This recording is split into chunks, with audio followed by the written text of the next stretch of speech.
అంబేద్కర్ గారి విగ్రహం పెట్టారు విజయవాడ నడిపొట్టులో, అంత పెద్ద విగ్రహం. ఎలా అనిపిస్తుంది?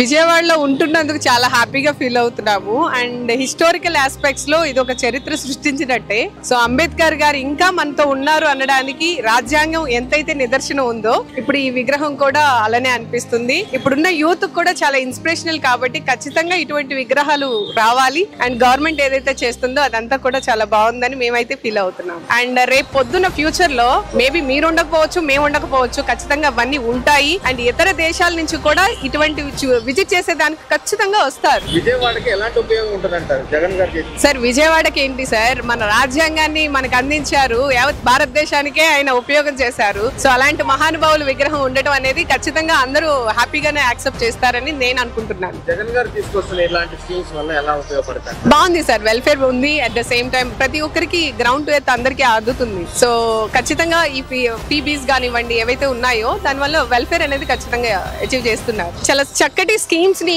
పెట్టి ఇంట్రడ్యూస్ చేసి పూర్ పీపుల్ కి కానివ్వండి ఎవరైతే హోల్డర్స్ ఉంటారో వాళ్ళందరికీ బెనిఫిషియన్స్ ఎవరైతే ఇస్తున్నారు అన్ని చక్కగా. సో ఇట్లాంటివి ఇంకొంచెం ఇంకా మళ్ళీ ఎవరైనా లేని వాళ్ళకి ఇంకా ఏదైనా చేసేదానికి సర్వీస్ కూడా చేస్తున్నారు. అంటే ఇంకా ఏం చేయొచ్చు అనేది వాళ్ళనే అడుగుతున్నారనమాట.